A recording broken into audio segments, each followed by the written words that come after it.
बिस्मिल्लाहिर्रहमानिर्रहीम। अस्सलामुअलैकुम।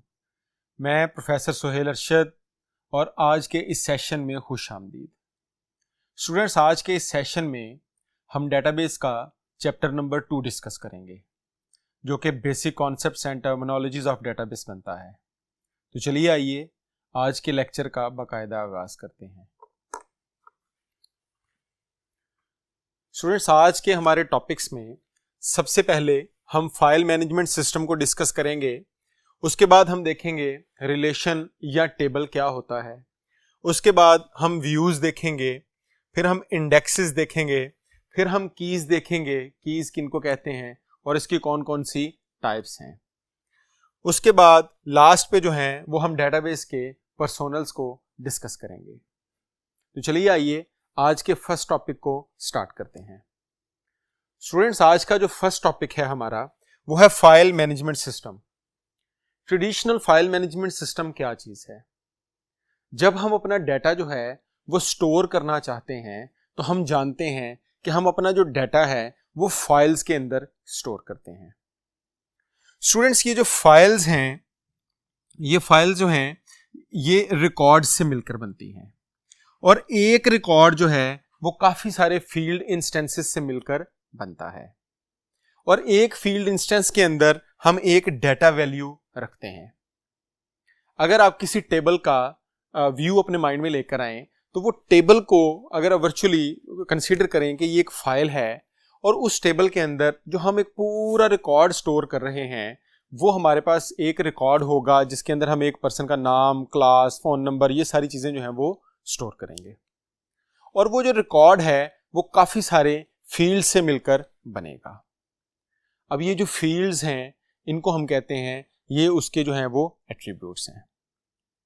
स्टूडेंट्स, ये अगर इसको हम रिवर्स ऑर्डर में देखें तो एक जो इंस्टेंस है या जो एक इंफॉर्मेशन हम स्टोर करते हैं वो इंफॉर्मेशन जो है उसको हम पर्टिकुलर इंफॉर्मेशन को हम कहते हैं ये एक डाटा एलिमेंट है या उसको हम कहते हैं ये एक डाटा वैल्यू है। अब वो जो डाटा वैल्यू है वो डाटा वैल्यूज जब आपस में प्लस होती हैं, काफी सारी डाटा वैल्यूज मिलती हैं जो एक दूसरे के साथ एक जैसी हैं, रिलेट करती हैं। मसलन अगर हम एक पर्सन की डाटा वैल्यू की बात कर रहे हैं कि उसका फोन नंबर, तो अब उसके फोन नंबर के साथ उसी पर्सन का नाम होगा, उसी पर्सन की क्लास होगी, उसी पर्सन का फोन नंबर के साथ उसी का एड्रेस होगा। अब उसी पर्सन के बारे में जो एक पूरी इंफॉर्मेशन है उसको हम कहते हैं ये एक रिकॉर्ड है। और जब एक जैसे रिकॉर्ड्स काफी सारे मेंटेन किए जाते हैं तो उन रिकॉर्ड्स को हम कहते हैं ये हमारे पास एक फाइल है। स्टूडेंट्स, जब डाटा हैंडलिंग की जाती है किसी भी फाइल मैनेजमेंट सिस्टम के अंदर तो वो दो तरह से की जाती है। एक को हम कहते हैं फिक्स लेंथ फील्ड्स। इसमें हम डाटा हैंडलिंग करते हुए फिक्स लेंथ जो है वो यूज करते हैं। दूसरी को हम कहते हैं वेरिएबल लेंथ फील्ड्स। एक और बात जो आपने याद रखनी है वो ये है कि जब भी हम किसी फाइल मैनेजमेंट सिस्टम के अंदर डाटा स्टोर करेंगे तो वो डाटा जो है वो हमेशा जो है वो सिक्वेंशियली स्टोर होगा, यानी कि वो एक के बाद दूसरा स्टोर होगा। अब हम फिक्स लेंथ फील्ड की बात करते हैं तो फिक्स लेंथ फील्ड के अंदर हम pre defined number of characters जो हैं वो पहले से उसको बता देते हैं कि जो फलां फील्ड है, फॉर एग्जांपल नेम की जो फील्ड है ये 50 कैरेक्टर्स पर मुश्तमिल होगी। अब अगर तो आपका जो नेम है वो 50 कैरेक्टर्स पर मुश्तमिल है तो ठीक है, अगर आपका नेम 10 कैरेक्टर्स पर मुश्तमिल होगा तब भी वो 50 कैरेक्टर्स की जगह ही घेरेगा। अगर आपका नेम 5 कैरेक्टर्स पर मुश्तमिल होगा तब भी वो 50 कैरेक्टर की जगह ही घेरेगा। उसके बाद जो दूसरी चीज इसमें है कि जब हम 50 से ज्यादा का नाम इसके अंदर लिखने लगेंगे तो ये उसको एक्सीड नहीं करने देगा, वो 50 स्टूडेंट्स पर आकर बस कर देगा। तीसरी चीज जो इसके अंदर है वो वेस्टेज ऑफ मेमोरी है।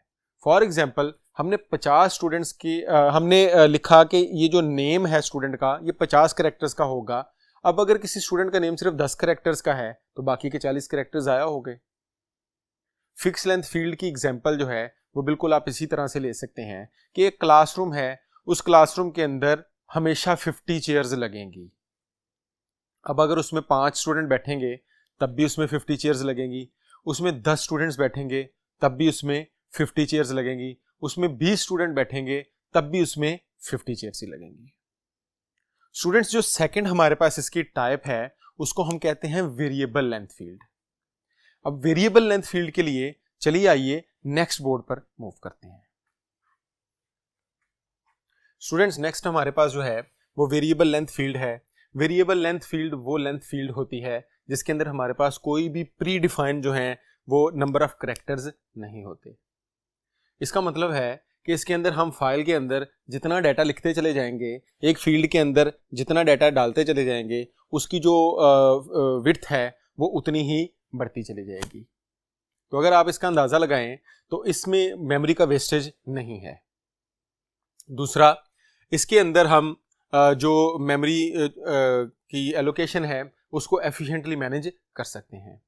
स्टूडेंट्स, ये आपके सामने मैंने दो फाइल्स बनाई हैं, एक फिक्स लेंथ फील्ड की, एक वेरिएबल लेंथ फील्ड की। तो इसमें आपको शो करवाने की कोशिश की है कि किस तरह से इनमें डाटा स्टोर किया जाता है। फिक्स लेंथ फील्ड के अंदर हम देखें, फॉर एग्जांपल ये एक रोल नंबर की फील्ड है, ये हमारे पास जो है वो एक नेम की है, ये उसके सिटी की या उसके कंट्री की है, और यहाँ पर उसका फ़ोन नंबर है। तो हम देखेंगे कि अगर यहाँ पर 1 लिखा हुआ है तब भी ये 2 कैरेक्टर्स की जगह घेर रहा है, अगर इसमें 1 लिखा होता तब भी इसने 2 कैरेक्टर्स की जगह घेरना था। इसी तरह से नेम की फील्ड यहाँ पर अगर 6 कैरेक्टर्स की है तो अली लिखने से भी ये 6 कैरेक्टर्स की जगह घेर रहा है, इसके आगे ये जो जगह है ये खाली पड़ी हुई है। इस तरह से जैम लिखने से भी ये 6 कैरेक्टर्स की जगह घेर रहा है। और यहाँ पर हमने ये जो इसका कंट्री है ये हमने जो है वो 9 कैरेक्टर्स की या 8 कैरेक्टर्स की अगर रखी है, तो ये लाहौर लिखा है जो कि 3 कैरेक्टर्स हैं, तो ये फिर भी 2 कैरेक्टर्स की जगह यहाँ पर खाली छोड़कर बैठा हुआ है। चाइना जो है इसमें 5 कैरेक्टर्स हैं, तो इसमें 3 कैरेक्टर्स की स्पेस जो है वो खाली है। इसी तरह से फ़ोन नंबर के अंदर हमने अगर इसको 6 कैरेक्टर्स का रखा है तो ये 2 खाली स्पेसेस जो है ऑक्यूपाई करके बैठा है, और ये 6 खाली स्पेसेस जो हैं वो ऑक्यूपाई करके बैठा हुआ है। जबकि इसकी बजाय अगर हम वेरिएबल लेंथ फील्ड की बात करते हैं तो वेरिएबल लेंथ फील्ड में हमने लिखा 1 कॉमा डाला, अली लिखा, कॉमा डाला, लाहौर, कॉमा डाला, 1 2 3। अब ये लाहौर की जगह अगर पाकिस्तान होता तो पाकिस्तान के बाद कॉमा आ जाता। अब यहाँ पर हमने जो इसके फील्ड्स को सेपरेट किया हुआ है वो हम कॉमा से कर सकते हैं, वो हम एक्सक्लेमेशन मार्क से कर सकते हैं, वो हम स्पेस से, किसी करैक्टर से, यानी कि वो हमारी मर्जी है कि जब हम इन फाइल्स के अंदर डाटा ऑर्गेनाइज करते हैं तो हम इसका जो सेपरेटर है वो कौन सा यूज़ करते हैं। अब इसके अंदर अगर आप देखें सेकंड में तो यहाँ पर अहमद है, तो अहमद के बाद हमने कॉमा लगाया है। अब ये उतनी ही जगह ऑक्यूपाई कर रहा है जितनी इसके अंदर हमने डाटा लिखा हुआ है। स्टूडेंट्स, ये नॉर्मली हमें फ़ायदा देती हैं, दोनों चीज़ें जो हैं इनके अपने अपने फ़ायदे हैं, अपने अपने नुकसानात हैं। ये हमें फ़ायदा देती हैं कभी हम जब APIs के ज़रिए डाटा जो है वो एक जगह से दूसरी जगह सेंड कर रहे होते हैं, एक प्रोग्राम से दूसरे प्रोग्राम में या एक एप्लीकेशन से किसी दूसरी एप्लीकेशन के अंदर, तो वहाँ पर हम पहले से आपस में तय कर लेते हैं कि जो मैं डाटा सेंड करूँगा वो फिक्स लेंथ फील्ड का होगा या वो वेरिएबल लेंथ फील्ड का होगा। अगर वो फिक्स लेंथ फील्ड का होगा तो उसमें जो इतने कैरेक्टर्स हैं फर्स्ट वो रोल नंबर के होंगे, जो अगले इतने कैरेक्टर्स हैं वो नेम के होंगे, जो अगले इतने कैरेक्टर्स हैं वो फ़ोन नंबर के होंगे। तो ऑटोमेटिकली जो अगला पर्सन है वो भी उसके हिसाब से अपनी प्रोग्रामिंग करता है, और वो जो फर्स्ट जितने कैरेक्टर्स हमने, अगर मैंने कहा था कि मैंने फर्स्ट जो 2 कैरेक्टर्स हैं वो रोल नंबर के हैं, तो वो फर्स्ट 2 कैरेक्टर्स में जो भी लिखा होगा उसको उठा के रोल नंबर में रख लेगा। इसी तरह से अगर मैंने कहा कि अगले जो 8 कैरेक्टर्स हैं वो नेम के हैं, तो वो 8 कैरेक्टर्स में जो भी लिखा हुआ उसको उठा के नेम में रख लेगा। लेकिन वेरिएबल लेंथ फील्ड के अंदर वो ढूंढेगा कि हमारे पास यहाँ पर सेपरेटर कौन सा है, तो वो एक सेपरेटर से दूसरे सेपरेटर के बीच में जो फील्ड्स हैं उनको, यानी कि फर्स्ट जो है सेपरेटर से पहले जो है उसको वो पहले उसमें रख लेगा डब्बे के अंदर, यानी कि फील्ड के अंदर, सेपरेटर के बाद उसमें नेक्स्ट में रख लेगा, फिर उसके बाद सेपरेटर में, और इस तरह से वो चलाता चला जाएगा। उम्मीद है स्टूडेंट्स आपको फिक्स लेंथ और वेरिएबल लेंथ का जो कॉन्सेप्ट है ये काफ़ी हद तक क्लियर हो गया होगा। आज का जो हमारा नेक्स्ट टॉपिक है वो है एंटिटी। एंटिटी क्या होती है students? Anything about which we can store data. हर वो चीज़ जिसके बारे में हम अपना डाटा स्टोर करना चाहते हैं उसको हम कहते हैं ये एक एंटिटी है। वो कोई नाम हो सकता है, वो कोई इवेंट हो सकता है, वो कोई प्लेस हो सकती है, वो कोई पर्सन, वो कोई भी चीज़ हो सकती है जिसके बारे में हम अपना डाटा स्टोर करना चाहें। इसकी एग्जांपल में यहाँ पर हमने स्टूडेंट लिखा हुआ है, हम स्टूडेंट के रिलेटेड जो है वो डाटा स्टोर करना चाहते हैं, तो हम लिखेंगे स्टूडेंट। ये एंटिटी लिखने का तरीका है, आप कैपिटल लेटर्स में एंटिटी का नाम लिखते हैं, उसके बाद ब्रैकेट डालते हैं, फिर उसके बाद उसके एट्रीब्यूट्स लिखते हैं कॉमा सेपरेटेड। तो यहाँ पर मेरे पास एक एंटिटी है जिसका नाम है स्टूडेंट, और उस एंटिटी के अंदर मेरे पास रोल नंबर, नेम, क्लास और फ़ोन नंबर जो है वो इसके एट्रीब्यूट्स हैं। ये एंटिटी को रिप्रेजेंट करने का तरीका है। स्टूडेंट्स, जब हम इन एंटिटीज को रिप्रेजेंट कर लेते हैं तो उसके बाद इन्हीं एंटिटीज से हम बनाते हैं अपने टेबल्स या रिलेशंस। अब ये टेबल्स या रिलेशंस क्या हैं? एंटिटीज जो हैं वो आपने याद रखना है, वो हम हमेशा जो है वो पेपर के ऊपर लिखेंगे। उसी पेपर के ऊपर लिखी हुई जो एंटिटी है, जब हम उसको उठा के अपने डेटाबेस के अंदर ले जाएंगे तो वहां पर जो है वो टेबल फॉर्म कर लेगी। हम एंटिटी का जो नाम है वो टेबल का नाम रख देते हैं। एंटिटी का जो पहला एट्रीब्यूट है वो टेबल का पहला एट्रीब्यूट रख देते हैं। एंटिटी का जो दूसरा एट्रीब्यूट है वो टेबल का दूसरा एट्रीब्यूट। इसी तरह एंटिटी के जो एट्रीब्यूट्स हैं उनको उठा के टेबल्स के एट्रीब्यूट्स रखते चले जाते हैं। यहां पर स्टूडेंट्स हमारे पास ये जो एट्रीब्यूट्स हैं, roll number, name, class, phone number, ये इनको हम कहते हैं ये एट्रीब्यूट्स हैं, ये हेडिंग्स हैं टेबल की। और जब हम इनके अंदर डाटा स्टोर करते हैं, जैसे रोल नंबर 1, नेम इसका अली था, क्लास इसकी ICS थी फॉर एग्जांपल, और फोन नंबर इसका 1 2 3 था। अब ये जो पूरी एक लाइन है, इस पूरी लाइन ने मिलके एक रिकॉर्ड बनाया। इसको हम कहेंगे ये एक रिकॉर्ड है। ये इंटर रिलेटेड फील्ड्स का एक सेट है जिसमें काफी सारी फील्ड्स को इकट्ठा किया गया है। अब दोबारा से फाइल मैनेजमेंट का वो कॉन्सेप्ट रिवाइज करें जिसके अंदर हमने पढ़ा था कि जो सिंगल एलिमेंट है इसको हम कहते हैं ये एक फील्ड है। ये जो सिंगल एलिमेंट्स हैं, ये रिलेटेड एलिमेंट्स जो हैं, ये मिलके एक रिकॉर्ड बनाते हैं। और ये एक जैसे जो काफी सारे रिकॉर्ड हैं, जैसे ये रिकॉर्ड, फिर उसके बाद अगले स्टूडेंट का यहाँ पर एक रिकॉर्ड आ जाएगा, फिर अगले का आएगा, फिर अगले का, ये सारे जो रिकॉर्ड हैं ये मिलके हमारे पास एक फाइल बनाते हैं। स्टूडेंट्स, चलिए आइए जो इस रिलेशन की प्रॉपर्टीज हैं उनके लिए जो है वो नेक्स्ट बोर्ड पर चलते हैं। स्टूडेंट्स, नेक्स्ट जो हमारा टॉपिक है वो प्रॉपर्टीज हैं रिलेशन की। हमारा जो टेबल होता है, हमारा जो रिलेशन होता है, उसकी 4 जो है वो प्रॉपर्टीज होती हैं। बड़ी सिंपल प्रॉपर्टीज हैं। अगर आप इनको अपने माइंड में रखें तो ये 4 प्रॉपर्टीज के ऊपर जो भी चीज पूरी उतरेगी वो हमारा रिलेशन कहलाएगी। अब इसमें सबसे पहले है नो डुप्लीकेट रो या कॉलम एग्जिस्ट। स्टूडेंट्स, हमारे टेबल के अंदर डुप्लीकेट रो एग्जिस्ट नहीं करनी चाहिए।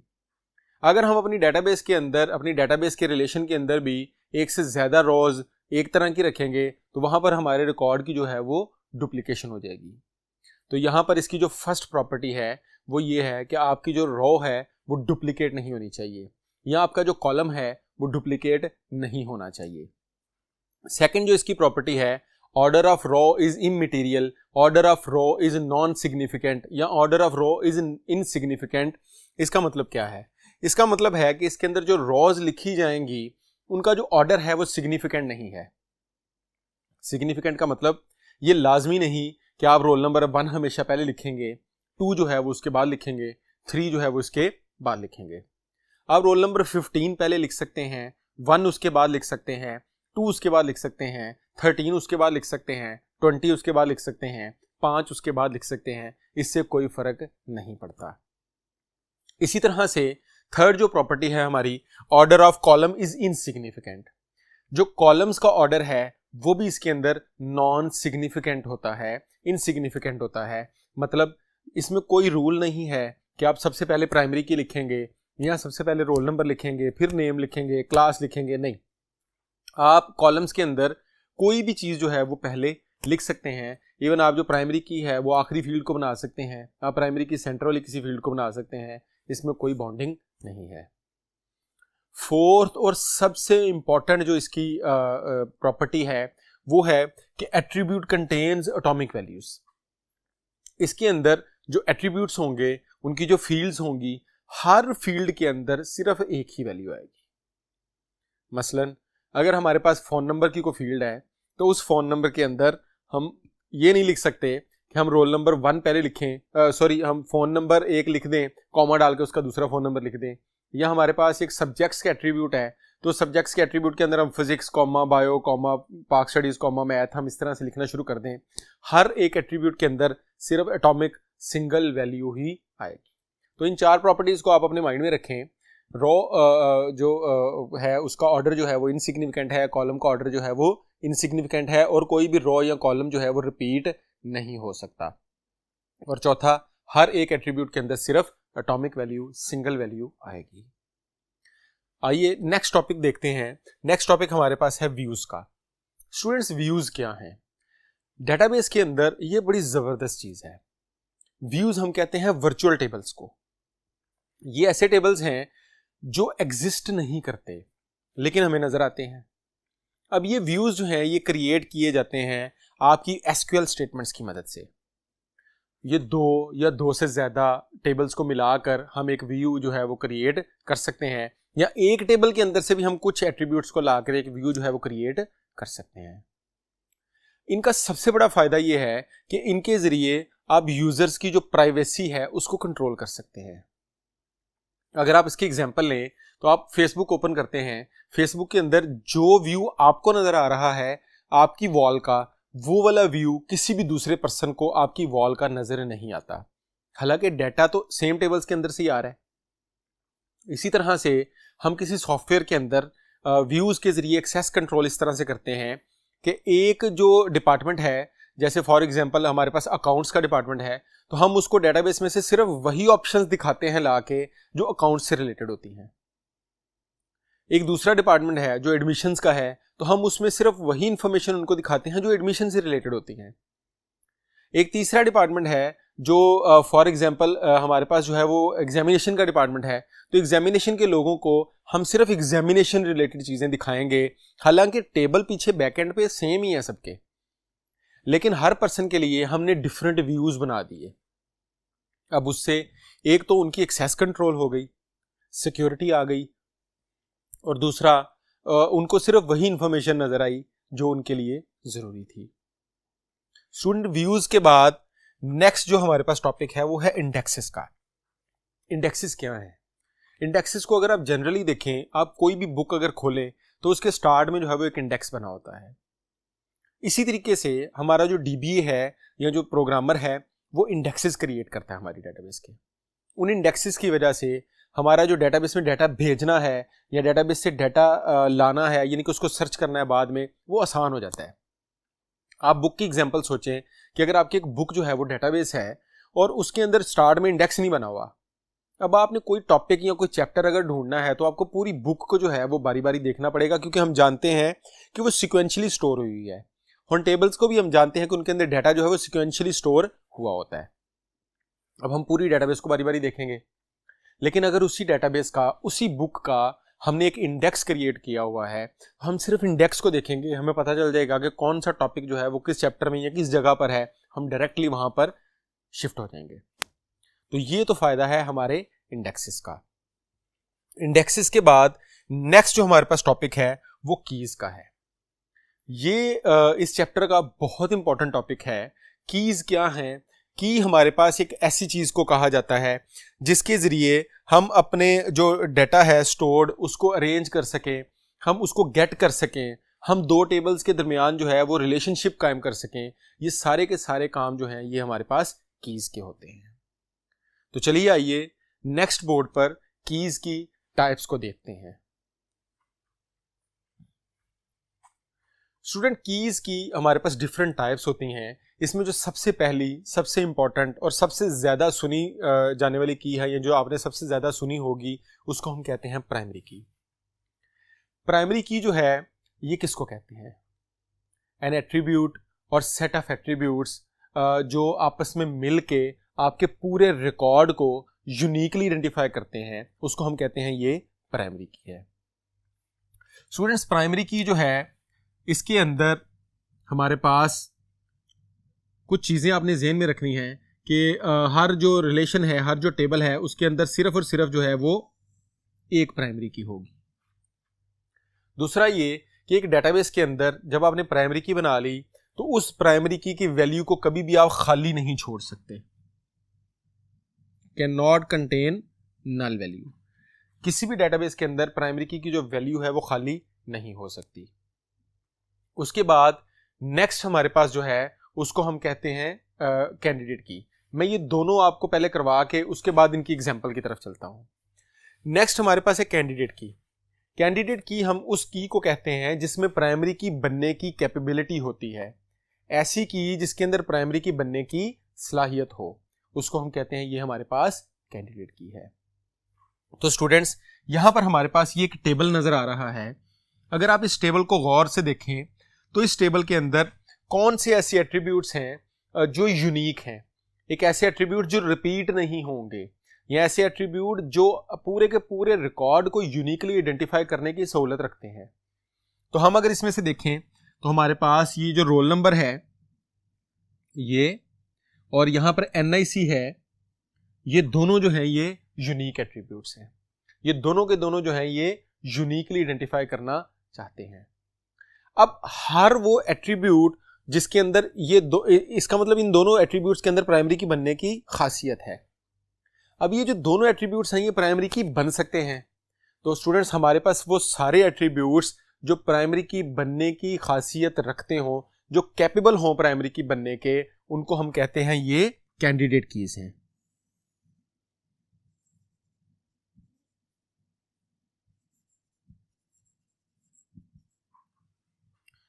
हर वो की जो प्राइमरी की बनने की अहलियत रखती है उसको हम कहते हैं ये कैंडिडेट की है। इसकी एग्जांपल आप लें कि इलेक्शन में दो लोग खड़े होते हैं, दोनों कहते हैं जी कि हम प्राइम मिनिस्टर बन सकते हैं, तो हम उन दोनों जो पर्सन्स हैं उनको कहेंगे ये दोनों के दोनों क्या हैं, कैंडिडेट। फिर हम इस टेबल के अंदर से देखेंगे कि इस टेबल में इस पर्टिकुलर जगह पर इन दोनों में से कौन सी जो की है वो प्राइमरी की बनने के लिए ज्यादा बेहतर है। अगर तो ये कोई स्टोर का रिकॉर्ड होता या ये नादरा का कोई डेटाबेस होता तो वहां पर तो हमारे पास NIC जो है ना वो मोस्ट अप्रोप्रिएट की होती। लेकिन ये चूंकि स्टूडेंट का रिकॉर्ड है तो स्टूडेंट का रिकॉर्ड हम जानते हैं कि हम रोल नंबर की बेस पर उसको सॉर्ट आउट करते हैं। तो यहां पर जो है वो हम जो रोल नंबर है उसको बना लेंगे प्राइमरी की। तो ये रोल नंबर हमारे पास जो है ये प्राइमरी की बन जाएगा। और ऐसी कैंडिडेट की जो प्राइमरी की के तौर पर सिलेक्ट नहीं हुई यानी कि NIC, ये हमारे पास बन जाएगी ऑल्टरनेट की।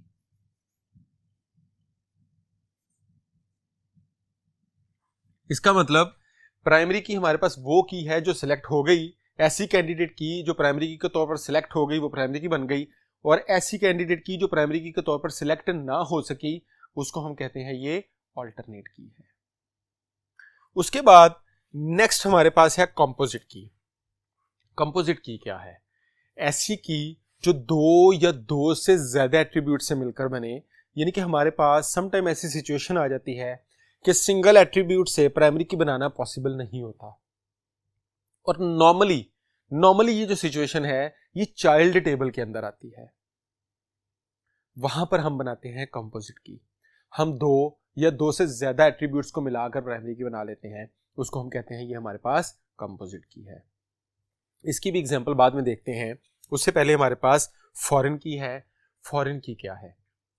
स्टूडेंट्स, जब हम दो टेबल्स के दरमियान रिलेशनशिप कायम करते हैं, हम दो टेबल्स को आपस में कनेक्ट करते हैं, तो अब उन दो टेबल्स को कनेक्ट करने के लिए हमारे पास अक्सर पेरेंट टेबल होता है और दूसरा जो है वो हमारे पास चाइल्ड टेबल होता है। पेरेंट टेबल के अंदर जो प्राइमरी की हमने लगाई होती है, चाइल्ड टेबल के अंदर हम उसी प्राइमरी की को यूज करते हैं ताकि इन दोनों को आपस में कनेक्ट किया जा सके। तो पेरेंट टेबल की जो प्राइमरी की है जब वो चाइल्ड टेबल में जाएगी तो वहां पर वो फॉरेन की के तौर पर बिहेव करेगी। इसकी एग्जांपल इस तरह से लें कि आपका जो नाम, आपके फादर का जो नाम है वो आपके फादर के शिनाख्ती कार्ड के ऊपर एज अ प्राइमरी की बिहेव कर रहा है, लेकिन वही नाम आपके शिनाख्ती कार्ड के ऊपर एज अ फॉरेन की है क्योंकि वो आपके नाम के साथ लगा हुआ है। उसने आपका नाम और आपके फादर का नाम मिलाकर जो है वो की बनाई है। इसकी एग्जांपल देखें, ये हमारे पास एक टेबल है, ये पेरेंट टेबल है स्टूडेंट का, और इस पेरेंट टेबल को हमने इस चाइल्ड टेबल से कनेक्ट करना है, ये है सब्जेक्ट का। अब इस पेरेंट टेबल की जो हमारे पास प्राइमरी की है वो रोल नंबर है, और इसको हमने जब इस चाइल्ड टेबल के साथ कनेक्ट करना है जो सब्जेक्ट्स का है, तो यहां पर हम इसी रोल नंबर को यूज करेंगे। अब ये रोल नंबर यहां पर प्राइमरी की के तौर पर बिहेव कर रहा है, लेकिन यहां पर जो है ये फॉरेन की के तौर पर बिहेव करेगा। इसका मतलब प्राइमरी की of one table that exist in another table, वो वन टेबल जो है वो प्राइमरी टेबल होगा यानी कि पेरेंट टेबल होगा, और अनदर टेबल, जो दूसरा टेबल होगा वो हमारे पास चाइल्ड टेबल होगा। तो यहाँ पर ये जो चाइल्ड टेबल के अंदर प्राइमरी की हम यूज करेंगे रेफरेंस के तौर पर, इसको हम यहाँ पर कहेंगे ये फॉरेन की है। तो स्टूडेंट्स, इस टेबल में हम इस रोल नंबर और सब्जेक्ट के कोड को मिलाकर जो है वो प्राइमरी की बना देते हैं। तो यहाँ पर आपके पास ये जो रोल नंबर है ये कनेक्ट हो जाएगा इस रोल नंबर के साथ। तो हमारे पास यहाँ पर 1 to many जो है वो रिलेशन भी क्रिएट हो जाएगा। स्टूडेंट्स, यहाँ पर आपको कंपोजिट की भी क्लियर हो गई कि यहाँ पर हमारे पास एक उसको एट्रीब्यूट को मिलाकर प्राइमरी की बनाना पॉसिबल नहीं था, इसीलिए हमने इसके अंदर एक से ज़्यादा एट्रीब्यूट्स को मिलाकर प्राइमरी की बना दिया। इसलिए पॉसिबल नहीं था कि यहाँ पर हमने रोल नंबर 1 को सब्जेक्ट कोड जो है 1 2 3, इसका सब्जेक्ट का नेम बायोलॉजी है। उसके बाद फिर हमने रोल नंबर 1 को सब्जेक्ट कोड 2 3 4 असाइन करना था जिसका नाम मैथ है। उसके बाद फिर रोल नंबर 1 को सब्जेक्ट कोड 3 4 5 असाइन करना था जिसका नाम फिजिक्स है। फिर इसी तरह से हमने रोल नंबर 2 को भी असाइन करने थे और सो ऑन। तो फिर अगर मैं यहाँ पर सिर्फ रोल नंबर को प्राइमरी की बना रहा होता तो ये रिपीट हो रहा था, जो कि डेटाबेस में रिलेशन की प्रॉपर्टी नहीं है। हम रो को रिपीट नहीं कर सकते, हम प्राइमरी की वैल्यू को रिपीट नहीं कर सकते। तो यहाँ पर इन दोनों को मिलाकर बनाने का ये फायदा हुआ कि 1 और 1 2 3 जो है वो दोबारा रिपीट नहीं होंगे। तो यहाँ पर ये हमारे पास कॉम्पोजिट की बन गई, ये रोल नंबर हमारे पास प्राइमरी की बन गई, और इन दोनों को मिलाकर हमने जो है वो एक रिलेशनशिप बना लिया है। ये रोल नंबर वहाँ पर प्राइमरी की के तौर पर बिहेव कर रहा है, जब ये यहाँ आएगा तो यहाँ पर फॉरेन की के तौर पर बिहेव करेगा, क्योंकि फॉरेनर कहते हैं बाहर वाले को। स्टूडेंट्स, उसके बाद एक लास्ट की हमारे पास बचती है जिसको हम कहते हैं सॉर्ट की। ये जो सॉर्ट की है इसको हम यूज करते हैं अपने रिकॉर्ड्स को एक्सेस करने के लिए। इसको हम कंट्रोल की भी कहते हैं। ये हमारे जो डेटाबेस के रिकॉर्ड हैं उनको ऑर्गेनाइज करने के लिए हम इसको इस्तेमाल करते हैं। उम्मीद है कि कीज का जो टॉपिक है ये आपको क्लियर हो गया होगा। चलिए आइए आज के नेक्स्ट टॉपिक की तरफ मूव करते हैं, नेक्स्ट बोर्ड के ऊपर। स्टूडेंट्स, आज का नेक्स्ट हमारा जो टॉपिक है वो है personnels of database system. Personnels होते हैं वो यूजर्स जो डेटाबेस के साथ इंटरेक्शन करते हैं, वो कौन कौन से हैं, उनके क्या क्या काम हैं। चलिए आइए डिस्कस करते हैं। सबसे पहले हमारे पास एंड यूजर्स हैं, दूसरे नंबर पे हमारे पास डेटा एडमिनिस्ट्रेटर्स हैं जिनको हम डीए कहते हैं, और थर्ड नंबर पे हमारे पास डेटाबेस एडमिनिस्ट्रेटर्स हैं जिनको हम डीबीए कहते हैं। इसमें जो सबसे पहले है उसको हम कहते हैं and users. Students, and user जो है ये वो लोग हैं जो डेटाबेस को नहीं जानते, उनको नहीं पता कि ये किस तरह से काम हो रहा है, इसके बैकएंड पर एक्टिविटीज किस तरह से परफॉर्म हो रही हैं। वो जस्ट डेटाबेस को ओपन करते हैं, अपना काम करते हैं, यूज करते हैं और उसको क्लोज करके आगे चले जाते हैं। बिल्कुल उसी तरह से जिस तरह आप डेली बेसिस के ऊपर कभी आप अपना फेसबुक अकाउंट, कभी अपने कॉलेज का कोई एलएमएस या कोई इस तरह की कोई डेटाबेस ओपन करते हैं जिसके ऊपर आप सिर्फ अपनी इंफॉर्मेशन लेते हैं, या फिर ये जो आप वर्चुअल क्लासेस ले रहे हैं आप अपने अकाउंट को ओपन करते हैं, वहां पर जाके आप अपना लेक्चर सुनते हैं, लेक्चर सुन के आप बस जो उसको खत्म कर देते हैं। आप जो हैं वो एंड यूजर्स हैं। आपका डेटाबेस के बनाने में, उसके बैकअप लेने में, उसको चेंज करने में, उसके ऑपरेशंस में कोई किरदार नहीं है। आप जस्ट उसके जो हैं वो यूजर्स हैं, तो इनको हम यूजर्स या एंड यूजर्स कहते हैं। दूसरे नंबर पर हमारे पास डेटा एडमिनिस्ट्रेटर्स हैं। स्टूडेंट्स, इनके जो डेटा एडमिनिस्ट्रेटर और डेटाबेस एडमिनिस्ट्रेटर के जो काम हैं ये आपको याद करने पड़ेंगे, क्योंकि इनकी नेचर जो है वो मैं आपको आइडेंटिफाई करवा देता हूं कि डेटा एडमिनिस्ट्रेटर जो है उसके सारे के सारे वो काम होंगे जो डेटा से रिलेटेड होंगे, जबकि डेटाबेस एडमिनिस्ट्रेटर जो है उसके सारे के सारे वो काम होंगे जो डेटाबेस से रिलेटेड होंगे। तो डेटा एडमिनिस्ट्रेटर जो है वो रिस्पॉन्सिबल है डिजाइन का, इंप्लीमेंटेशन का, ऑपरेशंस का, मेंटेनेंस का, मैनेजमेंट का ऑफ डेटाबेस। डेटाबेस में जो ऑपरेशन मैनेजमेंट होती है, जो उसकी डिजाइन में काम करने पड़ते हैं, वो सारी चीजें जो हैं वो रिस्पॉन्सिबल उसका है हमारा डेटा एडमिनिस्ट्रेटर। उसके बाद इसके अंदर जो डेटाबेस के जो डाटा के स्टैंडर्ड्स एस्टेब्लिश किए जाते हैं कि किस तरह से हम अपना डाटा स्टोर करेंगे, या उसको जो सुपरवाइज करना है, जो डाटा डिस्ट्रीब्यूशन की स्ट्रेटजीज हैं किसी ऑर्गेनाइजेशन के अंदर कि किस तरह से हम अपने डाटा को जो है वो ऑर्गेनाइजेशन के अंदर स्टोर करवाएंगे, ये भी सारे काम जो है ये डाटा एडमिनिस्ट्रेटर के हैं। उसके बाद जो हम डाटा डिक्शनरी बनाते हैं उसके अंदर भी इसकी पार्टिसिपेशन होती है। उसके बाद नेक्स्ट हमारे पास है डेटाबेस एडमिनिस्ट्रेटर। डेटाबेस एडमिनिस्ट्रेटर जो है ये कोई स्पेशलाइज्ड सॉफ्टवेयर जो है वो यूज करता है डेटाबेस को ऑर्गेनाइज करने के लिए, उसको स्टोर करने के लिए या उसके ऊपर डाटा को स्टोर करने के लिए। ये रिस्पॉन्सिबल होता है ये रिस्पॉन्सिबल है उन सॉफ्टवेयर्स के साथ जो डेटाबेस को चलाने में मदद देते हैं। इसकी एक्टिविटीज अगर आप देखें तो डेटाबेस सॉफ्टवेयर की इंस्टॉलेशन जिसके ऊपर उसने रन होना है, उसकी मॉनिटरिंग डेटाबेस सिस्टम की, थर्ड नंबर के ऊपर डेटाबेस में अगर कोई चलते हुए प्रॉब्लम्स आए तो उसको जो सोल्यूशन है उसको जो सॉल्व करना है वो भी डेटाबेस एडमिनिस्ट्रेटर की रिस्पॉन्सिबिलिटी है।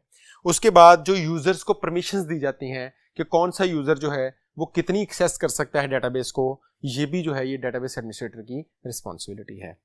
उसके बाद हमारे पास टेकिंग रेगुलर बैकअप्स, डाटा के बैकअप लेना, ये भी जो है वो डेटाबेस एडमिनिस्ट्रेटर की रिस्पॉन्सिबिलिटी है। और लास्ट में अगर सिस्टम क्रैश कर जाए तो उसको रीस्टार्ट करना है, उसको जो दोबारा से बहाल करना है, जिसको हम कहते हैं सिस्टम को रीस्टोर करना, ये भी जो है ये डेटाबेस एडमिनिस्ट्रेटर की रिस्पॉन्सिबिलिटी है। स्टूडेंट्स ये 3 पर्सोनल जो हैं इनके जो काम हैं वो आपको याद करने पड़ेंगे। उम्मीद है आज का जो लेक्चर है वो आपको समझ आ गया होगा। चलिए आइए इस लेक्चर से रिलेटेड कुछ एमसीक्यूज देखते हैं जिनसे हमें इस लेक्चर का एक थोड़ा सा ओवरव्यू जो है वो दोबारा मिलेगा। एमसीक्यू नंबर 1 आपकी स्क्रीन पर नजर आ रहा है। The rows of a relation can be of dash order. एक रिलेशन के अंदर जो रॉज होती हैं वो किस ऑर्डर में होती हैं।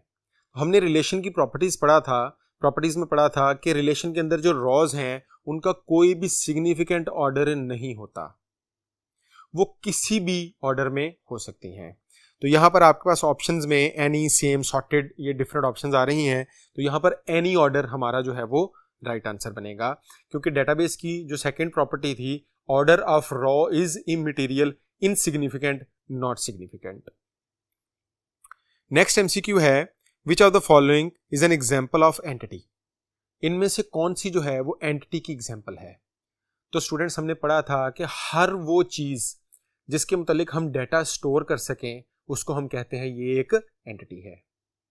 तो इसमें हमारे पास स्टूडेंट के रिलेटेड हम डाटा स्टोर कर सकते हैं, एक एंटिटी है, टीचर के रिलेटेड कर सकते हैं, किसी एम्प्लॉय के रिलेटेड कर सकते हैं। तो ऑल ऑफ दीज जो है ये हमारा यहाँ पे करेक्ट आंसर बनेगा।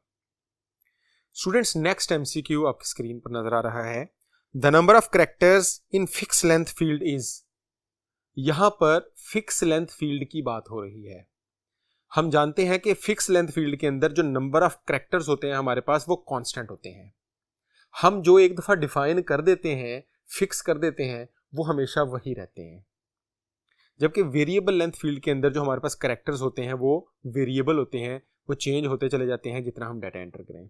तो यहां पर अल्फा कांस्टेंट जो है वो इसका करेक्ट आंसर है। स्टूडेंट्स नेक्स्ट एमसीक्यू देखें। विच of the following is a most appropriate primary की। इनमें से कौन सी जो है वो मोस्ट अप्रोप्रिएट प्राइमरी की है। फर्स्ट नेम है, हम जानते हैं कि ये अप्रोप्रिएट प्राइमरी की नहीं है क्योंकि एक स्टूडेंट के टेबल के अंदर काफी सारे जो स्टूडेंट्स हैं उनके नाम सेम एक क्लास में हो सकते हैं। इसी तरह से बीटा में स्टूडेंट आईडी है, तो स्टूडेंट आईडी हम जानते हैं हर स्टूडेंट का जो है वो यूनिक होता है, इसलिए ये मोस्ट अप्रोप्रिएट प्राइमरी की यहाँ पर बनती है। जो डेट ऑफ बर्थ है ये भी अप्रोप्रिएट प्राइमरी की नहीं है क्योंकि एक ही डेट पर 2 स्टूडेंट्स पैदा हो सकते हैं, ये कोई बड़ी बात नहीं है। डेल्टा ऑप्शन में एड्रेस जो है, 2 भाई अगर एक क्लास में पढ़ते हैं तो दोनों का एड्रेस जो है वो सेम होगा। नेक्स्ट एमसीक्यू देखें। आप प्राइमरी की consist of more than 1 attribute. एक ऐसी प्राइमरी की जो एक से ज्यादा एट्रीब्यूट से मिलकर बनती है उसको हम क्या कहते हैं। तो हम जानते हैं कि एक ऐसी प्राइमरी की जो एक से ज्यादा एट्रीब्यूट से मिलकर बने उसको हम कंपोजिट की कहते हैं। DBA stands for, DBA students database administrator का एब्रीवेशन है। तो यहां पर चार्ली डेटाबेस एडमिनिस्ट्रेटर जो है वो हमारा करेक्ट आंसर बनता है। स्टूडेंट्स उम्मीद है आज के इस लेक्चर से आपको फ़ायदा हुआ होगा। इंशाल्लाह ताला नेक्स्ट लेक्चर में दोबारा मुलाकात होगी। अल्लाह हाफिज़।